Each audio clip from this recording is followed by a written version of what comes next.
These storms are getting even stronger. Some are getting even weaker, but no matter how you look at it, there's a ton of rain out there. And this is the beginning of what's going to be a very wet next couple of at least today and then going into weekend and early next week. This is the strongest storm in the state right here over Kingfisher. That's where we have Sky 5 looking into it, as well as Nick and Storm Command. The storm has been showing some signs of rotation.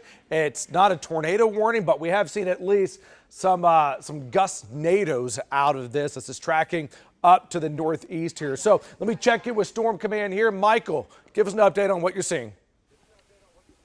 Yeah, Damon, just about 2 minutes ago, we did have an area with some rotation up above the ground, and down below it, we actually had a little bit of a dust whirl that was spinning underneath it. Now, here's the thing. It's not really associated with a wall cloud or anything that's real dramatic in terms of the ability to produce damage.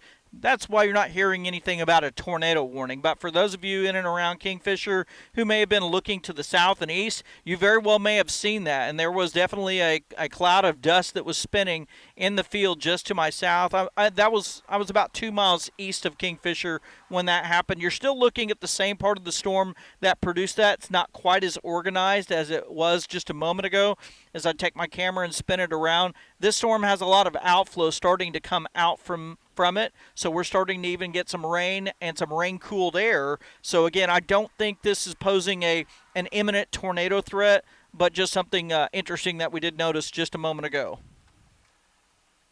You, Nick, Sky 5 looking right at this. And so, and what Michael mentioned, very important, is that the tornado risk not that high yet, but we are going to watch it. Let's go full with Sky 5 if we can, get a bit of a different perspective up in the air on just how this storm looks. Because if you're living in Enid up to Ponca City, this storm is headed in your direction here, and so you're getting some much-needed moisture. The last 2 days, we're talking about fire. Now we're talking about some soaking rain. So tracking that cell up to the north and east. All right, let's go back over to the radar here. Once again, keeping a close eye on that area. Let's zoom on out here. We've had some pretty strong winds up in northern Oklahoma over the last 10, 15 minutes or so. Blackwell had some wind gusts around 60 miles per hour plus, with what we see there with this line that basically runs from northern K County down in towards around Perry. Shane Helton Tucker keeping a close eye on that as it's moving to the east, not really finding much of a hail threat. From a severe weather standpoint, the storm is not severe.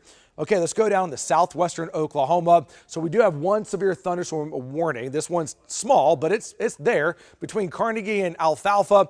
This is moving up to the northeast. This will be an area to watch closely for additional storm development. We expect that in the next 90 minutes or so, we'll see quite a few more storms on this moving up towards Albert, Binger, and Luqueba.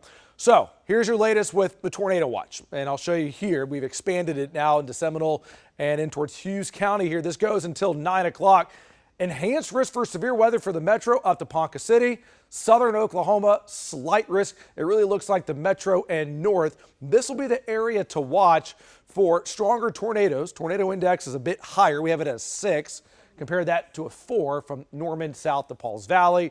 Otherwise, hail up to the size of golf balls and winds around 70 miles per hour. So here are the storms right now, 6 o'clock, moving up into northeastern Oklahoma. But look at how quickly things change between about 6:30 and 8 o'clock. From El Reno, Anadarko, Chickasha, this will be an area that's going to really see just an increase in storms. And that's what's going to move into the metro between 8 and 9 o'clock. So if we have a tornado warning issued in the metro, it would be between 8 and 9 o'clock here as these storms continue to move to the east by 10 and 11, south and east of I-44. Some real heavy rain with this Seminole to Pauls Valley, and as we go down towards Holdenville here by 1 a.m. Real quick, let's go back out to Storm Command. Just want to give you an update. This is what Michael was referring to earlier with some of these winds that have been kind of being pushed out from this storm here. Michael, real quick, what are you seeing here? It's east of 81. It's east of 81. Okay, so is this Michael or Nick? That's Michael. This is Michael. Hey, Michael, real quick, what are you seeing here? You're live on air, Michael.